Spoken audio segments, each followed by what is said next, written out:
It's the 17th of March and this is Race to Power on WION The World is One. We are glad you're watching. American Joker. The Democratic Party has reached an all-time low in popularity in multiple polls as it searches for a path forward after a painful loss to President Donald Trump. And as the party's voters spoil for a fight between their leaders in Washington and Trump, we bring you all the details and numbers. And in Israel, Israeli Prime Minister Benjamin Netanyahu has opened a fresh front against the country's internal security agency, the Shin Bet. What's really causing the friction? We'll tell you that shortly. Welcome to the program. The US president has declared war on Venezuelan immigrants that the administration has linked to criminal gangs, and Donald Trump has invoked the Alien Enemies Act to do so. This despite a court order blocking the deportation. More than 200 alleged Venezuelan gang members have been deported from the US to El Salvador. Trump has defended the use of an old wartime act to carry out these deportations, calling the current scenario more dangerous than a war. The US president made these comments while airborne. Sir, there's been some criticism that the Alien Enemies Act has only been invoked 3 other times. They were all during times of war. Do you feel that you're using it appropriately right now? Well, this is a time of war because Biden allowed millions of people, many of them criminals, many of them at the highest level. They emptied jails out. Other nations emptied their jails into the United States. That's an invasion. And these are criminals, many, many criminals, murderers, drug dealers at the highest level, drug lords, people from mental institutions. That's an invasion. They invaded our country. A federal judge's order had prevented the Trump administration from invoking a centuries-old wartime law to justify the deportations. But by then, the flights had already departed. A video released by the El Salvadorian government shows the deportees shackled at their hands and ankles, struggling to walk as officers pushed their heads down to have them bend at the waist. The video also showed the men being transported to prison in a large convoy of buses guarded by police and military vehicles and at least one helicopter. The men were shown kneeling on the ground as their heads were shaved before they changed into the prison's all-white uniform, knee-length shorts, t-shirt, socks and rubber clogs, and placed in cells at the CECOT facility, the centerpiece of Salvadorian President Nayib Bukele's push to pacify his once violence-racked country through tough police measures and limits on basic rights.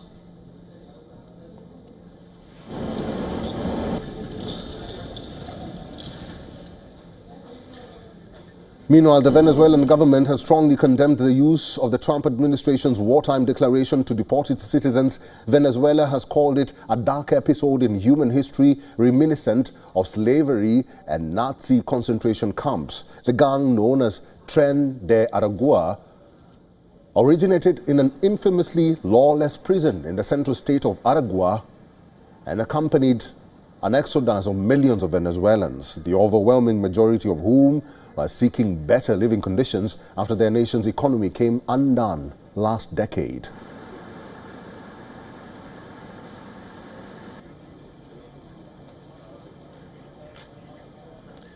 Well, let's talk about the latest, and we talk to our correspondent Susan Teherani, who's our correspondent in the United States of America. She's now joining us live from New York. Good to see you, Susan. ICE has been busy. We understand that they've been conducting raids as early as 5 a.m. in states like Boston.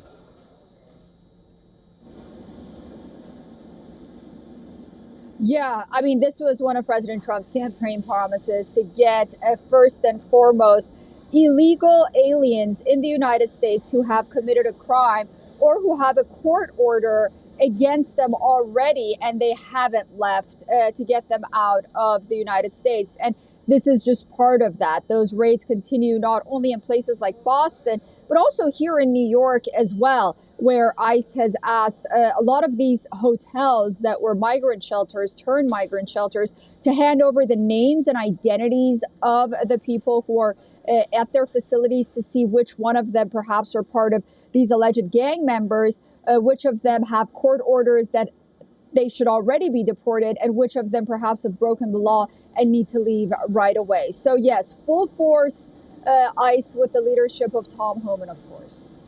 All right. Susan Tehrani, we'll have to leave it there. Thank you very much for talking to us today, and it's good to see you. The U.S. Democrats may have lost the electoral mandate in November last year, but their losing streak in other ways has not ended. More bad news piles on for the blue camp after several polls suggest record low popularity for the party. A poll by CNN shows the Democratic Party's favorability ratings among Americans stands at just 29%. This is the lowest ever since 1992 when George W. Bush, that is George H.W. Bush, was president. The CNN poll, which was conducted between March 6th and 9th, reveals a sharp drop of 20 points in support for Democrats since the riots at the Capitol Hill in January 2021. On the question of how should Democrats deal with Trump 2.0, 57% of the respondents say that Democrats should mainly work to stop the Republican agenda, whereas 42% believe Democrats should work with the Republicans to get some democratic ideas into legislation.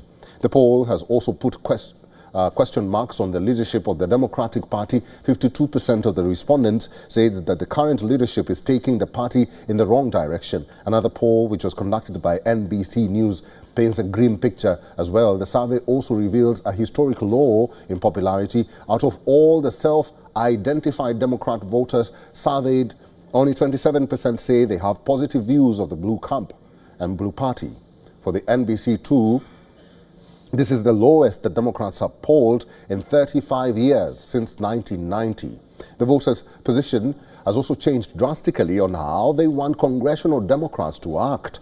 During Trump's first term, the survey in 2017 revealed that 59% Democrats wanted their lawmakers in Congress to compromise with Trump. 33% wanted Democrat leaders to stick to their positions at the cost of halting administrative process in Washington. But now, barely 2 months into Trump 2.0, the sentiment has flipped. 65% Democrat voters want their congressional representatives and senators to stick to their positions, even if that risks sacrificing bipartisan progress. Only 32% want blue camp leaders to make legislative compromises with Trump. But it is not just popularity polls that are painting a grim picture. The once loved and adored power couple, the Obamas, also appear to be losing steam. Former First Lady Michelle Obama in particular, Michelle Obama launched a podcast with her brother, Craig Robinson. The first 2 episodes had only 30,000 views in the first 20 hours. The low viewership drew criticism from thousands of people online, not to mention the trolling comments under the videos. The current viewership on the episode has crossed well over 100,000 at the moment. Called IMO, with Michelle Obama and Craig Robinson, the podcast's viewership so far has raised questions on Obama's falling popularity among people in America.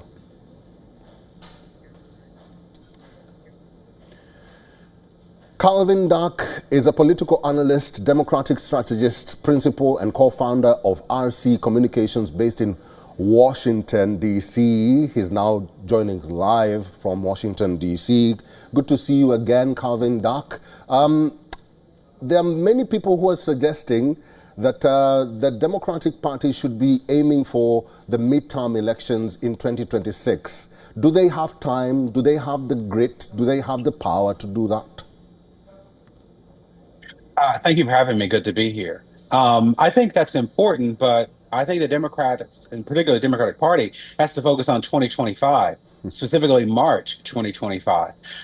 We see that with less than 2 months in the White House, Donald Trump is pursuing the agenda that he was very clear about during the election. And so you have Democratic voters who want to see the fight now. It's a long time before November of 2026. Mr. Calvin, there are some people who are suggesting that some of the members of the Democratic Party should try and work with some Republicans and to try and make their legislations pass in the Congress. Do you think that is viable? Do you think that is workable? I don't think that's desirable from most Democrats. Look, I think that most Democrats understand that the Democrats lost the election, not just the White House, but in the House of Representatives and the Senate. So, what they can expect from the Democrats is opposition. And we know that the opportunities to oppose the Trump agenda are very limited. And unfortunately, last week, the biggest opportunity that Democrats will have this year, I imagine, the Democrats caved. I think that voters, particularly on the Democratic side, are sending a message to Democratic leaders that they need leaders who speak the language and follow the rules of 2025, not 1995. I'll give you a good example. I received a communication from a member of Congress on their thoughts about Donald Trump's speech before the joint session of Congress.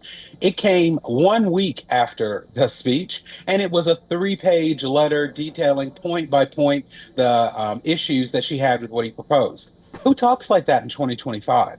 So I think that's what Democratic leaders are looking for. They're looking for fight, and they're looking for people who know how to wage that fight this year, not in the past. Mr. Calvin Duck, just before I let you go, and very quickly, what, in your own words, is that one mistake that the Democratic Party is doing that is making them lose popularity with Americans? One word. They're respecting a system that doesn't exist. They need to fight. That's what Democratic voters want. Good. Calvin Duck, good to see you. Thank you very much for talking to us today. Thank you. Israeli Prime Minister Benjamin Netanyahu has opened a fresh front against country's internal security agency Shin Bet. Netanyahu is ready to fire Shin Bet chief Ronen Bar. Israeli Prime Minister Benjamin Netanyahu has called for a special cabinet meeting on Wednesday to remove Ronen Bar from office. While many see this move as Netanyahu's attempt to tighten his control on Israel, others see mistrust behind the move. The announcement has sparked public anger against Netanyahu. Hundreds of protesters took to the streets of Tel Aviv demanding resignation from Netanyahu. Far-right allies of Netanyahu welcomed the move, but Yair Lapid, the leader of opposition, promised to challenge Shin Bet chief's dismissal in the courts. Former Shin Bet chief Nadav Agaman has warned that he will release sensitive information about Netanyahu if the prime minister was found to have broken the law. Reacting to Netanyahu's announcement to fire him, Ronen Bar said that the prime minister asked him to resign earlier as well. He also added that Netanyahu expects personal loyalty over duty. Earlier this month, findings of the internal probe revealed massive security failure on the part of Shin Bet surrounding October 7th attack.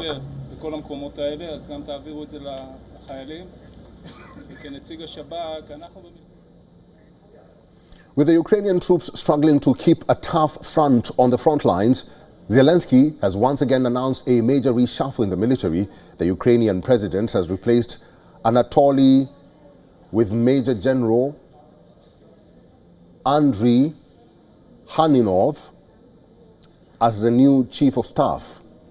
Major General Andriy is said to have over 27 years of military experience. Previously, Andriy held the position of Deputy Chief of the General Staff since late February 2025.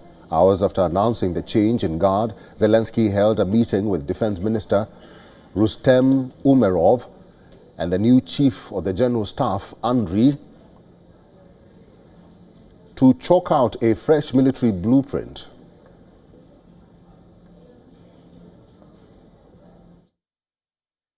Today, I made personnel changes in the armed forces of Ukraine. Together with Commander-in-Chief Alexander Syrsky and Defense Minister Rustem Umerov, we decided that Andriy Hanatov will be the new Chief of the General Staff. He is a battle-hardened man, and his key tasks will be maximizing combat experience of our brigades in operational planning, both defensive and offensive, as well as accelerating the development of the core system. There have been a spate of military rejigs by Zelensky over the last few months. There were at least 4 major reshuffles last year, in December last year. General Alexander Lutsenko was sacked as commander of Donetsk Joint Task Force. In June, Zelensky dismissed Lieutenant General Yuri Sodol as commander of Joint Forces of Armed Forces. In August, Zelensky dismissed Lieutenant General Mykola Oleszczuk as Air Force Chief after F-16 crash. Valery Zaluzhny was sacked as Commander-in-Chief of Armed Forces in February last year. While Russia claims to have recaptured swathes of its territory in Ukraine-occupied Kursk region, the Ukraine troops are struggling in their own territory, especially in eastern Donetsk. As Ukrainian troops appear to be losing grip on the front lines, the question is if the military rejig will help Ukraine in keeping up with the Russian troops.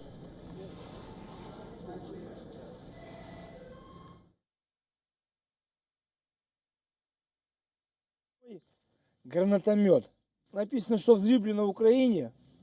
Ну, скорее всего, может, правда, в Украине сделан, но, скорее всего, по чертежам американских. Вот таким вот выстрелом нас стреляет. Выстрелы США. Вот, пожалуйста. Чешский гранатомет. Это, пожалуй, самый маленький ручной гранатомет. Canada's new Prime Minister Mark Carney is in Paris. This is his first foreign visit after taking office. Carney held bilateral talks with French President Emmanuel Macron in Paris. It is unusual for a Canadian leader to visit any country other than US on their first foreign trip. But Carney's visit to Paris comes as a no surprise. Canadian Prime Minister is steering through many crises. At the same time, US President's relentless tariffs, threats to take over Canada, and looming elections later this year. During these turbulent times, Canada seeks reliable allies, and Trump's transactional presidency has left the North American country with no other choice than Europe. We both stand for sovereignty and security, demonstrated by our unwavering support for Ukraine under your leadership. Carney called on France to provide leadership in support for Ukraine and said that his country is seeking to reinforce ties with reliable European ties. The message is clear. Carney wants reliability and leadership to deal with Ukraine crisis. Canadian Prime Minister has also invited Ukrainian President Volodymyr Zelensky to G7 summit in that is scheduled to be held in Canada later this year. After France, Carney will head to UK, where he will hold meetings with Prime Minister Keir Starmer and King Charles III.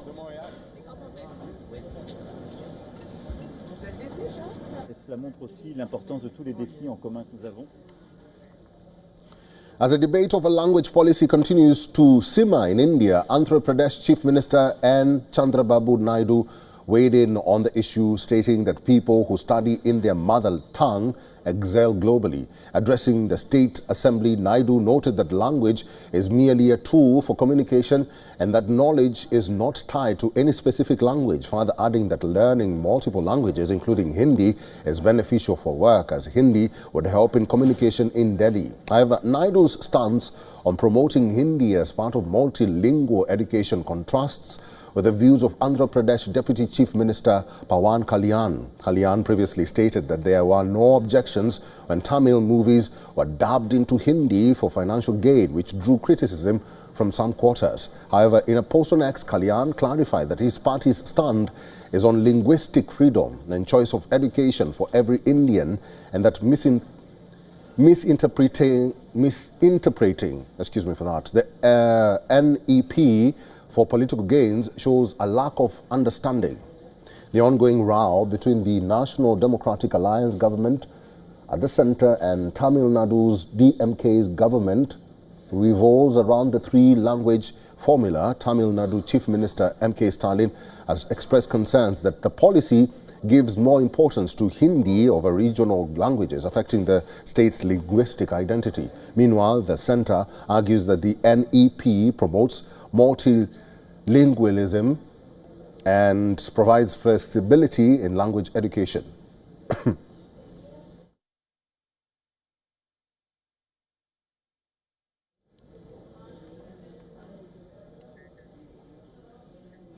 The political battle is heating up in Hungary. The Prime Minister and opposition leader are at loggerheads as parliamentary elections are due next year. In the midst of growing attacks and rhetoric, incumbent Viktor Orban has called for a referendum on Ukraine's European future. Over the weekend, thousands rallied in Budapest. The demonstration was led by key opposition leader and Orban's fiercest political rival, Peter Magyar.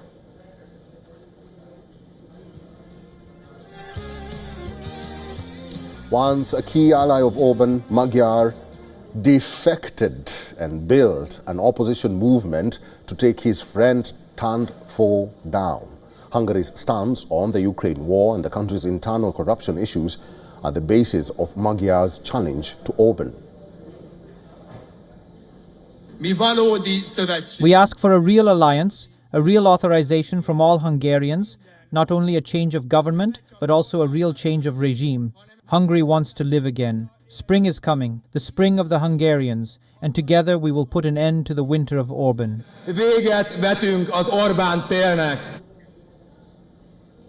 Leading the Tisza party, Magyar has positioned himself as the main challenger to Orban in the 2026 parliamentary elections, but the incumbent prime minister appears to have other plans to clamp down opposition's rallies and demonstrations. Viktor Orban made his own address. He vowed to rid the country of elements he claimed were working for foreign powers. We will dismantle the financial machine that has used corrupt dollars to buy politicians, judges, journalists, pseudo-NGOs and political activists. We will eliminate the entire shadow army. They are our enemies, the Brussels grandees who push the chariot of the empire. Hungary's Prime Minister has long opposed European Union and NATO's stance on Ukraine. Ever since the war began in 2022, Orban has repeatedly called for EU to abandon its process of accession for Ukraine. Last week, the Prime Minister, Viktor Orban, called for a referendum within the country on Ukraine's potential EU membership. Orban said that the decision cannot be dictated by Brussels and that the voice of Hungary's people, or Hungarians, will decide the nation's stance.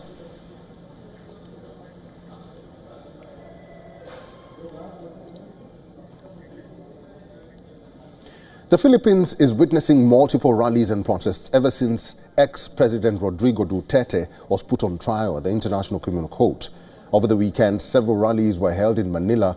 Human rights activists and protesters raised demands for the country to rejoin the ICC. Demonstrators urged authorities to revoke their 2019 exit after the ICC arrested Duterte on charges of murder amounting to crimes against humanity.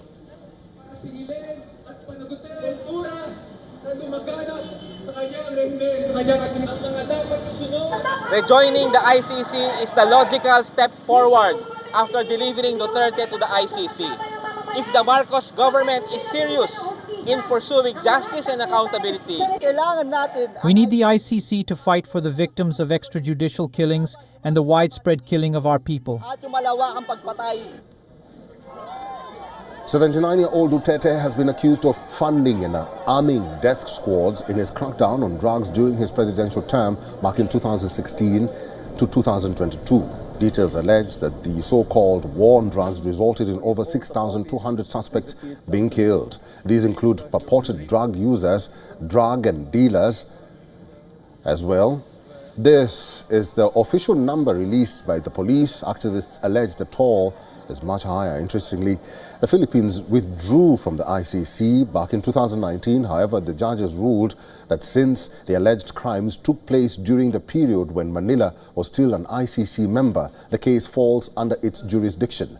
The development has since divided Filipino society. In Manila, thousands also rallied in support of the ex-president on trial. Duterte supporters urged he be released and called the ICC case external influence on matters concerning the Philippines.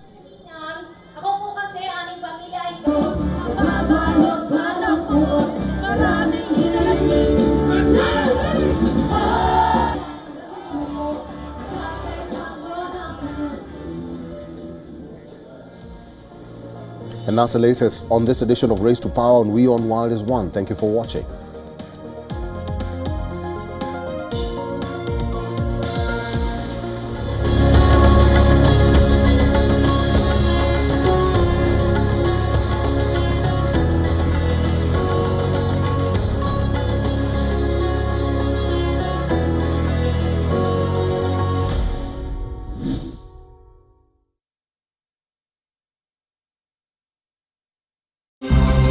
To bring the benefits of the Subhash Chandra Show to your educational institution, teachers and students, send an invitation to Juhi Jha at juhi@such.org.in.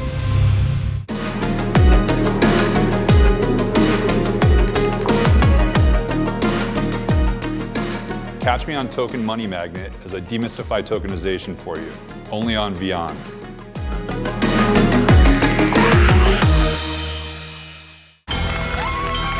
From the bustling trading floors of Wall Street to the vibrant exchanges of Asian stock markets, WION breaks it down for you to make sense of what's happening. As we reveal the key factors behind events, strategic battles, and the game-changing business decisions that shape the world. We bring you all of this and more on World Business Watch.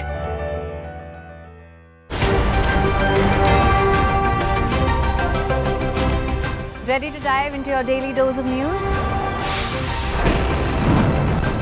Bringing you what's trending in the West and all that's setting trends in the East. And all of this served up with a side of insightful banter. We don't just bring you the latest stories. We bring you your talking points for the day. And while you do that, from the busy streets of New York, I will provide you with deeper insights on the developments through the course of the day in the U.S. The show that keeps you ahead of the global curve. A conversation you'd want to be a part of. A place where news becomes an engaging exchange. We bring you stories that impact your present. This is World DNA. Join the conversation.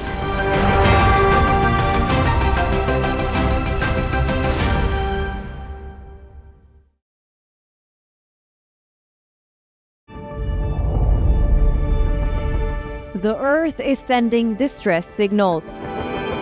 Wildfires, droughts, and melting glaciers. Can we reverse the damage? Explore the harrowing effects of climate change.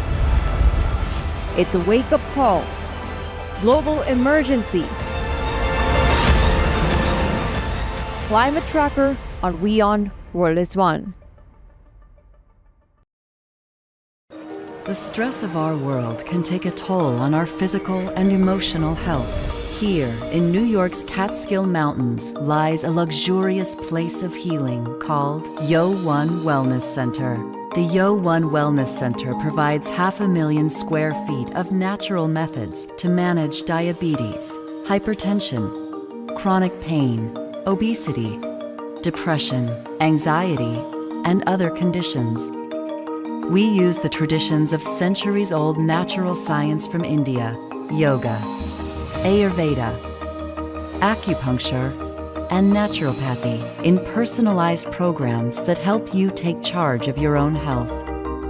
A minimum 5-day stay is recommended for best results. Book now at yo1.com.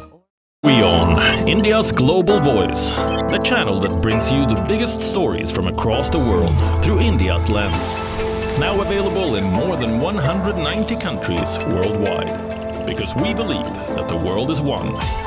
Watch us in Africa, Europe, USA and Canada, South America, Asia Pacific, Middle East and North African regions. Also available on these digital platforms across the world. WION, World is One. From the bustling trading floors of Wall Street to the vibrant exchanges of Asian stock markets, WION breaks it down for you to make sense of what's happening. As we reveal the key factors behind events, strategic battles, and the game-changing business decisions that shape the world. We bring you all of this and more on World Business Watch.